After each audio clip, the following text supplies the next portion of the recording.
बढ़ाएं अपना कदम सक्सेस की ओर शिखर करियर इंस्टीट्यूट के साथ। शिखर करियर इंस्टीट्यूट पूर्वी भारत में एकमात्र कोचिंग संस्थान जो एक्सक्लूसिवली है मेडिकल एंट्रेंस एग्जाम के लिए।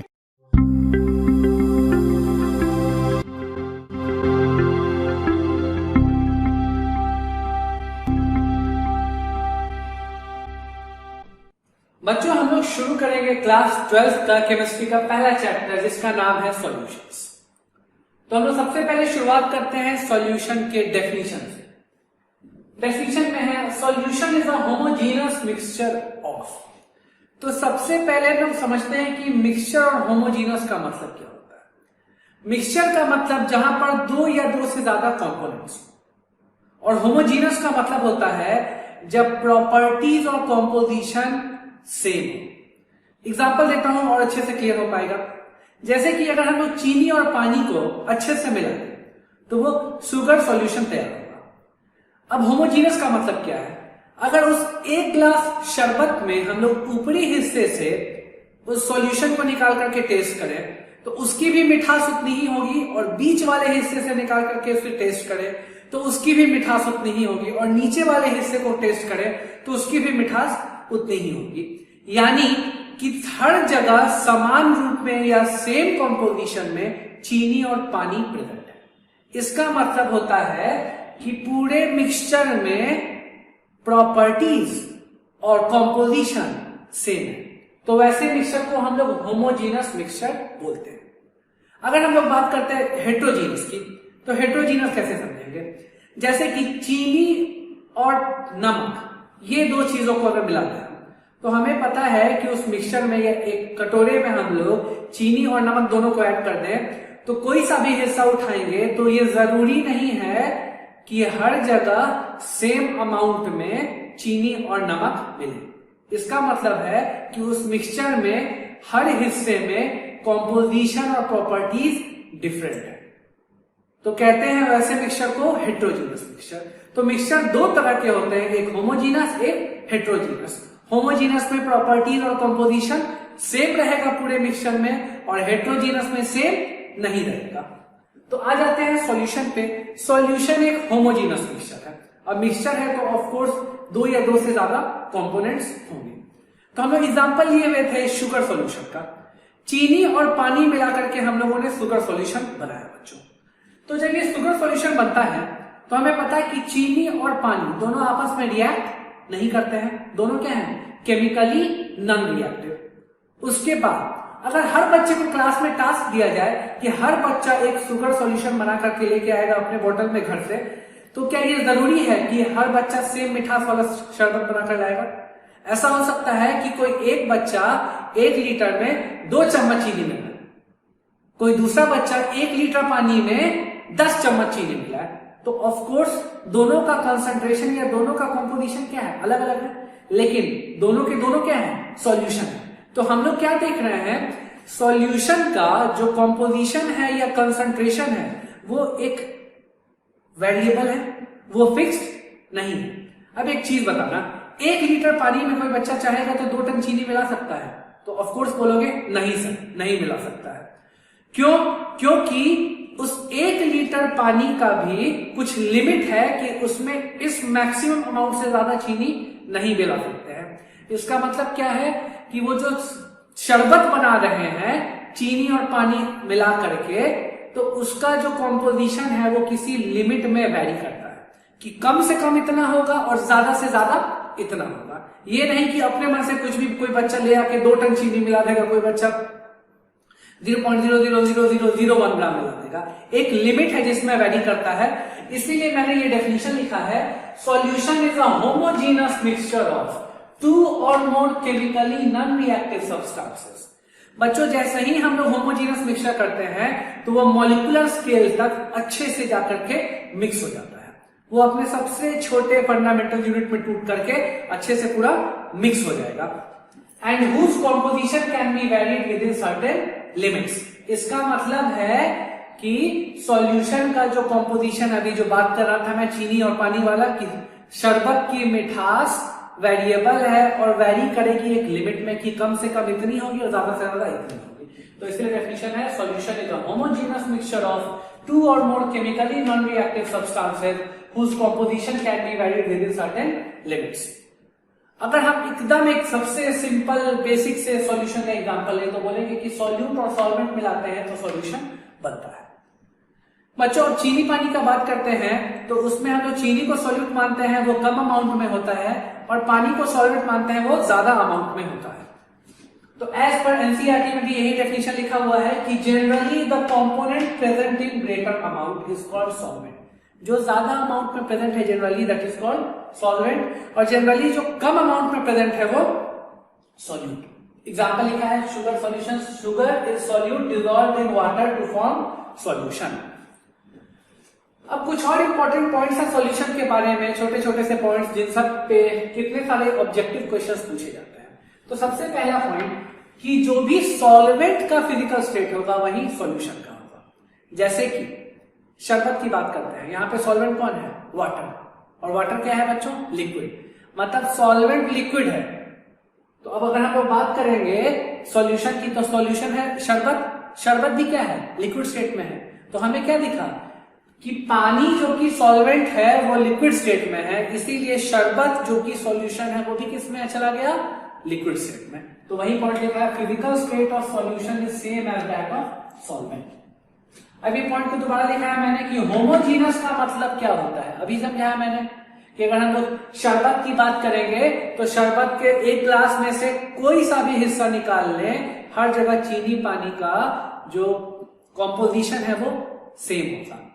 मतलब इन शॉर्ट ऐसे कह सकते हैं कि हर जगह का जो मिठास है या कंसंट्रेशन है वो भी क्या होगा? सेम होगा। इसीलिए लिखा है मैंने solution is homogeneous that is composition and properties uniform through out the mixture.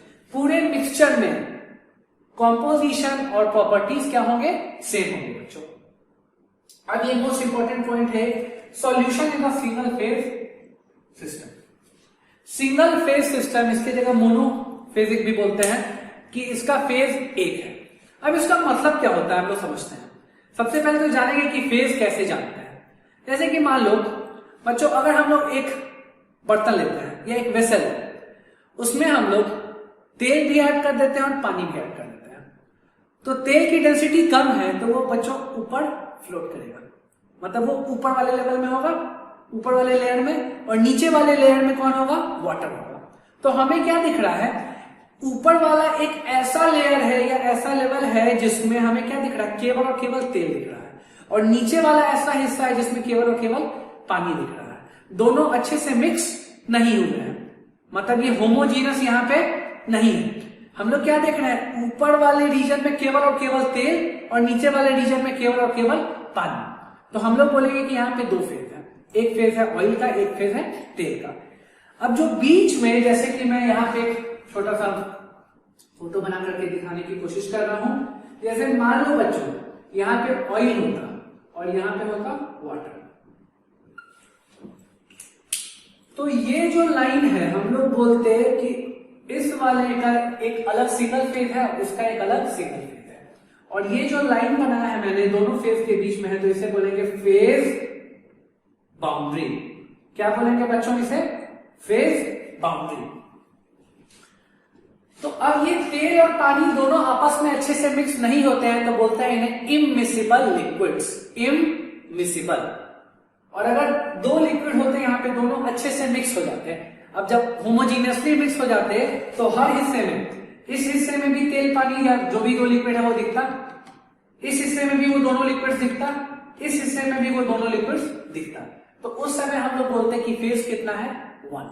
तो याद रखना है कि फेज कैसे डिटरमाइन करते हैं बच्चों हम लोग। अगर दो लिक्विड्स हैं, दोनों लिक्विड्स मिसिबल हैं तो फेज 1 होगा। दो लिक्विड्स हैं और दोनों के दोनों इममिसिबल हैं तो फेज कितना होगा? 2। क्यों? क्योंकि दो लेयर्स बन चुके हैं। ठीक है। और ये जो बीच में जो होगा बाउंड्री से बोलेंगे फेज बाउंड्री। आ जाते हैं गैसेस के बारे में। मैंने कीप इन माइंड में लिखा है कि कब कैसे पहचानते हैं फेजेस। अगर गैसेस की बात करेंगे, मान लो कि कोई रूम है तो हमें पता है ना कि हर कॉर्नर से अगर हम ना अलग अलग गैसेस इंजेक्ट कर रहे रूम में तो वो सारे गैसेस कुछ देर में अपने आप होमोजीनियसली यूनिफॉर्मली मिक्स हो जाएंगे। ये गैसेस की प्रॉपर्टी भी है। तो हमें क्या दिखा कि हर हिस्से में हर गैस का कुछ ना कुछ हिस्सा जरूर दिखेगा, कॉम्पोजिशन में दिखेगा। तो हम देख रहे हैं कि रूम का कोई सा भी हिस्सा ले ले, कॉम्पोजिशन थ्रू आउट यूनिफॉर्म है, तो वहां पर भी फेज 1 होगा। तो इसलिए मैंने लिखा है कि कितने भी गैसेस ले लें उनका मिक्सचर लेंगे तो फेज हमेशा कितना होगा, 1। अगर हम लोग लिक्विड्स की बात करें, 2 मिक्सिबल लिक्विड है तो फेज कितना बच्चों, 1, क्योंकि दोनों अच्छे से मिक्स हो गए होमोजीनियसली। 2 इमिक्सिबल लिक्विड्स है तो फेज कितना, 2। अगर 3 इमिक्सिबल लिक्विड्स होते बच्चे तो फेज कितना होता, 3। आ जाते हैं सॉलिड्स में। अगर बच्चों हम लोग नमक और चीनी की बात करें तो वो अच्छे से होमोजेनियसली तो मिक्स हो नहीं पाएगा, तो इसीलिए वहां पे भी 2 फेज बोलेंगे हम लोग। या फिर जैसे बात करते हैं बालू और सीमेंट ले लें तो 2 सॉलिड्स हैं तो इसलिए फेज कितना, 2। अगर बालू सीमेंट और उसमें हम लोग गिट्टी भी मिला दें तो कितने सॉलिड्स हो गए, 3 डिफरेंट सॉलिड्स हो गए, तो फेज कितना, 3। इसी तरह बच्चों अगर बात करें हम लोग एक वेसल में रखते हैं कार्बन को भी और डायमंड को भी, तो कार्बन और डायमंड क्या होमोजीनियसली मिक्स हो पाएगा, नहीं मिक्स हो पाएगा। तो 2 डिफरेंट सॉलिड है इसलिए वहां पे भी फेज क्या बोलेंगे, 2 फेज बोला करते हैं।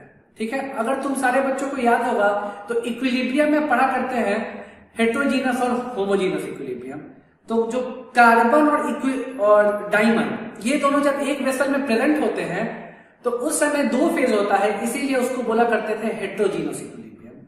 ठीक है, तो हम लोगों ने देखा कि जितने डिफरेंट सॉलिड्स होंगे फेज उतना ही होगा। अगर 4 डिफरेंट सॉलिड तो फेज कितना बच्चों, 4। लेकिन अगर सॉलिड सॉल्यूशंस हो गए, सॉलिड सॉल्यूशन क्यों बोलते हैं, सॉलिड सॉल्यूशन इसलिए बोलते हैं क्योंकि वहां पे सॉल्वेंट सॉलिड होता है।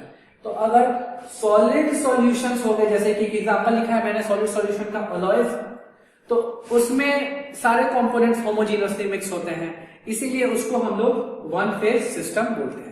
तो ये था बेसिक आइडिया कि हम लोग कैसे फेज समझा करेंगे और कैसे फेज कैलकुलेट करेंगे कि गैसेस कितने भी हो एक फेज, लिक्विड्स में 2 लिक्विड पे, दोनों अगर मिक्सिबल है तो सिंगल फेज, दोनों इमिक्सिबल है तो 2 फेज, जितने डिफरेंट सॉलिड्स उतना फेज, लेकिन सॉलिड सॉल्यूशन में फेज हमेशा 1 होगा।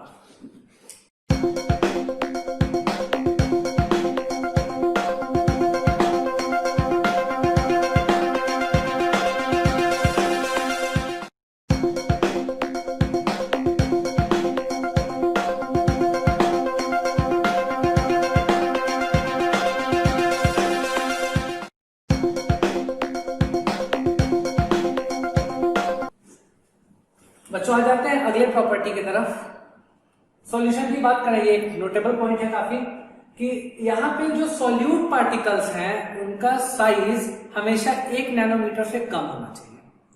हम लोग ऐसा मानते हैं कि 1 नैनोमीटर से कम होगा तभी उसे सॉल्यूशन, या और बेहतर टर्म होगा कहना ट्रू सॉल्यूशन मानेंगे। अगर 1 नैनोमीटर से बड़ा होता है और 1 से 1000 नैनोमीटर के साइज रेंज में होता है तो वो कोलॉइड बन जाता है। तो इसीलिए कहते हैं for solution size of solute particles is less than 1 nanometer. 1 nanometer का मतलब सारे बच्चे जानते होंगे 10 के पावर -9 मीटर बोलते हैं इसे, या फिर इसे ही 10 के पावर -7 सेंटीमीटर भी बोल सकते हैं। अब नेक्स्ट, प्रॉपर्टीज ऑफ सॉल्यूशन और properties of its components. Class 11th में या फिर उससे पहले 9th-10th में बच्चे अगर जब पढ़ते हैं केमिस्ट्री, उस समय जब मिक्सचर के बारे में पढ़ते हैं तो ये प्रॉपर्टी है मिक्सचर का कि मिक्सचर की प्रॉपर्टी हमेशा उसके कंपोनेंट्स के प्रॉपर्टीज जैसी होती है। जैसे कि बात करें चीनी मीठा होता है तो शरबत में चीनी है, दैट इज शुगर सॉल्यूशन में तो शुगर है, तो शुगर मीठा है इसीलिए शुगर सॉल्यूशन भी मीठा है। तो प्रॉपर्टीज जो कंपोनेंट्स के होते हैं वो सॉल्यूशन में जाने के बाद चेंज नहीं होते हैं, मतलब कि कंपोनेंट्स के जो प्रॉपर्टीज है वही सॉल्यूशन के भी प्रॉपर्टीज है। Properties like density, boiling point, freezing point, etc value with composition. हमें पता है कि सॉल्यूशन का जब हम डेंसिटी देखें या विस्कोसिटी, सरफेस टेंशन और भी बहुत सारे प्रॉपर्टीज है इसके अलावा, बॉइलिंग पॉइंट, फ्रीजिंग पॉइंट, वो सब कंसंट्रेशन बदलने पे चेंज करते हैं। Components of solution cannot be easily separated by physical methods because solution is homogeneous in nature. बच्चों फिजिकल मेथड्स जानते हो कि बेसिक आइडिया होगा, जैसे कि डिस्टिलेशन होता है, लिक्वेशन होता है, ईटीसी, ये सब फिजिकल मेथड्स हैं सेपरेशन करने के। उन सब के हेल्प से किसी सॉल्यूशन के कंपोनेंट्स को सेपरेट करना थोड़ा मुश्किल है, इजीली सेपरेट नहीं होता है क्योंकि ये कैसा सॉल्यूशन, कैसा मिक्सचर है, एक होमोजीनस मिक्सचर है। अब आ जाते हैं अगले टॉपिक की ओर बच्चों, जिसका नाम है टाइप्स ऑफ सॉल्यूशंस। बच्चों 3 क्लासिफिकेशन है सॉल्यूशंस के। तो पहला क्लासिफिकेशन पढ़ते हैं on the basis of number of components, कि जितने कंपोनेंट्स होंगे उसके बेसिस पे सॉल्यूशन को कैसे हमने कैटेगराइज किया है वो देखते हैं। बाइनरी सॉल्यूशन, अगर किसी सॉल्यूशन में 2 कंपोनेंट्स हैं या फिर ऐसा कहें कि 2 केमिकल सब्सटेंसेस हैं, सब्सटेंस बोलेंगे कंपोनेंट बोले बच्चे बात समझ जाएंगे। तो बाइनरी मतलब बाइनरी मींस 2, इसीलिए मैंने लिखा है जहां 2 कंपोनेंट तो उसे बाइनरी सॉल्यूशन बोलेंगे, अगर 3 कंपोनेंट्स हैं तो उसे टर्नरी सॉल्यूशन बोलेंगे, और 4 है तो क्वाटरनरी सॉल्यूशन कहेंगे। अब हम लोग पढ़ेंगे second classification of solution. Second classification है on the basis of amount of solute, कि किसी सॉल्यूशन में कितना अमाउंट ऑफ सॉल्यूट है उसके बेसिस पे हम लोग कैटेगराइज करेंगे कि कितने तरह के सॉल्यूशन होते हैं। तो बच्चों on the basis of amount of solute 3 तरह का सॉल्यूशन होता है, unsaturated, saturated and super saturated solution. तो मैं एक एग्जांपल देता हूं, उससे ज्यादा अच्छे से समझ आएगा। अगर हम लोग 1 गिलास पानी लें और उसमें पहले 1 चम्मच चीनी डालें तो वो एक सॉल्यूशन बनेगा। हमें दिख रहा है कि वो जो शुगर सॉल्यूशन बना है 1 चम्मच के अलावा उसमें और भी अब चीनी ऐड हो सकता है, तो हम लोग कहेंगे कि वो एक ऐसा सॉल्यूशन है जहां पे और भी फर्दर हम सॉल्यूट डिसॉल्व कर सकते हैं, मतलब मैक्सिमम अमाउंट से कम है अभी चीनी उसमें, इसीलिए उसमें और हम फर्दर चीनी घोल सकते हैं या डिसॉल्व कर सकते हैं। तो वैसे सॉल्यूशन कहलाते हैं अनसैचुरेटेड सॉल्यूशन। अनसैचुरेटेड सॉल्यूशन ऐसे सॉल्यूशन है जिसमें मैक्सिमम अमाउंट ऑफ सॉल्यूट से कम है amount of solute at a particular temperature. तो डेफिनेशन लिखा है मैंने, solution which contains less than maximum amount of solute at a particular temperature, कि उस पार्टिकुलर टेम्परेचर पे जो मैक्सिमम अमाउंट ऑफ चीनी है या सॉल्यूट है उससे कम है अगर सॉल्यूट का अमाउंट, तो दैट इज अनसैचुरेटेड सॉल्यूशन। अगर किसी सॉल्यूशन में मैक्सिमम अमाउंट के बराबर है सॉल्यूट का उस पार्टिकुलर टेम्परेचर पे, तो उसे बोलेंगे सैचुरेटेड सॉल्यूशन। और अगर किसी सॉल्यूशन में मैक्सिमम अमाउंट से भी ज्यादा है, मैक्सिमम अमाउंट से भी ज्यादा है अगर सॉल्यूट का अमाउंट, तो हम लोग उसे बोलेंगे सुपर सैचुरेटेड सॉल्यूशन। तो इन शॉर्ट कह सकते हैं मैक्सिमम अमाउंट ऑफ सॉल्यूट से अगर कम तो अनसैचुरेटेड, बराबर तो सैचुरेटेड, और उससे ज्यादा तो सुपर सैचुरेटेड। और अच्छे से समझने के लिए जो मिठाई की दुकान पे जो चाशनी या फिर जो शुगर का जो सिरप बनता है जिसमें मिठाई को डुबोते हैं हम लोग, वो किस तरह से बनता है। पहले अगर हम लोग नॉर्मल टेम्परेचर पे पानी रखें, पानी में चीनी डिसॉल्व करें तो वो भी अनसैचुरेटेड है, और चीनी डालते गए और चीनी डालते गए। एक ऐसा समय आता है कि हम लोग उसका टेम्परेचर चेंज करते हैं, मतलब हम लोग जो टेम्परेचर कंडीशन है उसको बदल के उसमें और ज्यादा अमाउंट ऐड करते हैं।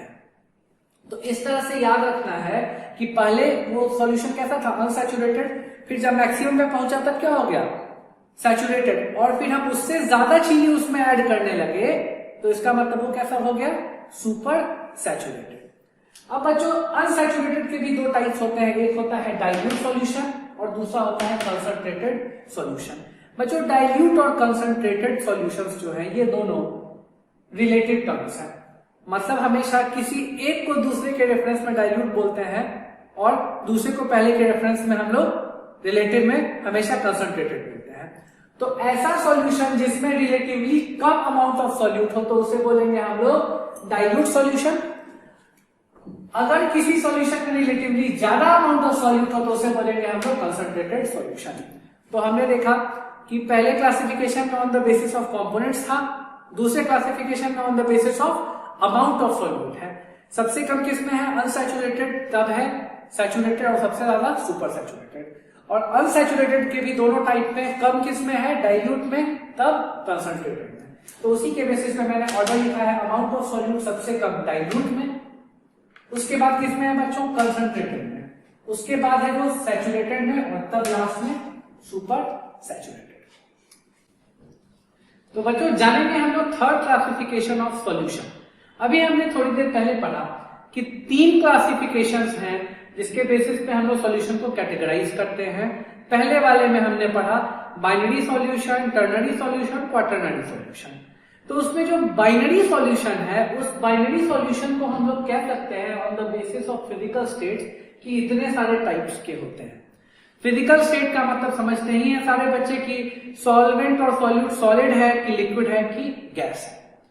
जब सॉल्यूशन की डेफिनेशन में बता रहा था तो मैंने बच्चों बताया था कि फिजिकल स्टेट सॉल्यूशन का और फिजिकल स्टेट सॉल्वेंट का ये दोनों हमेशा सेम होता है। मतलब जो सॉल्वेंट का फिजिकल स्टेट होगा वही सॉल्यूशन का होगा। इसी के बेसिस पे हमने क्लासिफाई किया है gaseous solution, liquid solutions and solid solutions.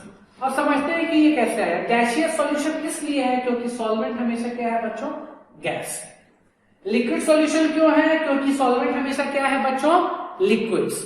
और सॉलिड सॉल्यूशन इसलिए बोला क्योंकि सॉल्वेंट हमेशा क्या है, सॉलिड। तो याद रखना है जो सॉल्वेंट का फिजिकल स्टेट होगा उसी के बेस पे हम लोग उसी के बेसिस पे गैसियस सॉल्यूशन, लिक्विड सॉल्यूशन और सॉलिड सॉल्यूशन बोलेंगे। अब हर केस में सॉल्यूट तीनों स्टेट में हो सकता है, या तो सॉलिड, या तो लिक्विड, या तो गैसियस। तो इसीलिए टोटल 9 टाइप्स के दिख रहे हैं हमें कि solid in gas, liquid in gas and gas in gas. इसी तरह solid in liquid, liquid in liquid and gas in liquid, और solid in solid, liquid in solid and gas in solid. इन सब का मैंने एक एक एग्जांपल लिखा है, बड़ा कॉमन सा है। सबसे आसान और सबसे कॉमन सा तो लिक्विड सॉल्यूशन है। लिक्विड सॉल्यूशन की अगर बात करें तो सबको पता है सॉलिड इन लिक्विड अगर बोले हम लोग तो चीनी को पानी में मिला दें, नमक को पानी में मिला दें, ग्लूकोज को पानी में मिला दें, तो वो सब क्या हो जाएगा, सॉलिड इन लिक्विड वाले सॉल्यूशन का एग्जांपल। तो वही लिख दिया मैंने, glucose in H2। Liquid in liquid की बात करें, इथेनॉल, मिथेनॉल, किसी को भी अगर हम लोग पानी में मिला दें तो वो बन जाएगा एक ऐसा लिक्विड सॉल्यूशन जहां पे सॉल्यूट कौन है बच्चों, लिक्विड। अगर गैस की बात करें तो हमें पता है कि एक्वेटिक जो लाइफ है उसको सपोर्ट करने के लिए O2 is dissolved in H2, means वो जो सी वाटर है, जो फ्रेश वाटर है, जो उसमें हमेशा O2 डिसॉल्व होता है, तो लिख दिया मैंने O2 इन H2। उसके बाद बात करते हैं गैसियस सॉल्यूशन की। गैसियस सॉल्यूशन में जैसे ही बोलता हूं इसका क्या मतलब है, सॉल्वेंट कौन है बच्चों, गैस। तो हम लोग देख रहे हैं कि सॉलिड इन गैस, कपूर जो होता है, कपूर उसे अगर एयर में रखें या हवा में रख दें तो हमें पता है कि कपूर तो सॉलिड हो गया, और जो ज्यादा अमाउंट में है, एयर बोल दें, O2 बोल दें, N2 बोल दें, वो क्या हो जाएगा, सॉल्वेंट। तो इसीलिए क्या लिखा है मैंने, कैम्फर इन N2। उसके बाद बात करते हैं लिक्विड इन गैस। तो क्लोरोफॉर्म एक लिक्विड होता है, क्लोरोफॉर्म इन N2। फिर गैस इन गैस की बात करें, इतना सारा गैसियस मिक्सचर होता है, जैसे N2O2 मिला देंगे तो वो गैस और गैस का मिक्सचर है, और होमोजीनियस मिक्सचर है क्योंकि गैसेस की प्रॉपर्टी होती है कि वो यूनिफॉर्मली मिक्स होते हैं, इसीलिए लिख दिया मैंने O2 और N2, गैस इन गैस वाला गैसियस सॉल्यूशन है। अब आ जाते हैं बच्चों सॉलिड सॉल्यूशंस पे। सॉलिड सॉल्यूशंस की बात करें अगर हम लोग तो हम लोग क्या देखेंगे कि सॉल्वेंट कौन है, हमेशा सॉलिड है, और सॉल्यूट में सॉलिड, लिक्विड और गैस। बच्चों कुछ देर पहले मैंने बताया कि फेज क्या होता है, उसमें लिखा था मैंने कि number of different solids is equal to number of different phases. जितने डिफरेंट सॉलिड्स होंगे फेजेस उतने ही अलग अलग होंगे, except in case of solid solution. चूंकि वर्ड सॉल्यूशन लग गया है इसलिए फेज कितना होगा यहाँ पे, हमेशा 1। अगर बात करें सॉलिड सॉल्यूशन तो जितने भी अलॉयज हैं मैक्सिमम, जब दोनों सॉलिड मेटल्स होते हैं तो वो कैसा होगा, सॉलिड सॉल्यूशन। जैसे कि एग्जांपल लिया, copper dissolved in gold. Liquid in solid, बच्चों मरकरी रूम टेम्परेचर पे हमेशा लिक्विड रहता है, तो अगर मरकरी के साथ किसी मेटल का अलॉय बनाते हैं तो उसे बोलते हैं एमलगम। तो याद रखना, अगर एमलगम की बात करें तो वो कैसा सॉलिड सॉल्यूशन है, ऐसा सॉलिड सॉल्यूशन जहां पे solid metal is solvent and Hg is solute. तो याद रखना है कि amalgam of Hg with Na में Na is solvent and Hg is solute. कितने बार ऑब्जेक्टिव क्वेश्चन पूछा जाता है कि एक Na-Hg एमलगम है, तो बताएं कौन सॉल्यूट है कौन सॉल्वेंट है। तो बच्चे अमूमन ये गलती करते हैं कि मान लेते हैं जल्दी में, हड़बड़ी में, कि लिक्विड सॉल्वेंट है, मतलब Hg को सॉल्वेंट मान लेते हैं, लेकिन याद रखना है कि ये सॉलिड सॉल्यूशन है, इसीलिए Hg यहाँ पे सॉल्यूट है और Na यहाँ पे सॉल्वेंट है। और फिर बात करते हैं गैस इन सॉल्वेंट। पैलेडियम हो गया, पैलेडियम में अगर H2 को डिसॉल्व कर दें तो वो हो जाएगा गैस इन सॉलिड सॉल्यूशन का एग्जांपल, मीन सॉलिड सॉल्यूशन का एक वो एग्जांपल होगा। ठीक है बच्चों, तो इस तरह से हमने जाना कि टोटल 3 क्लासिफिकेशन। पहला था on the basis of number of components, दूसरा on the basis of amount of solute, और तीसरा on the basis of physical state of solute and solvent.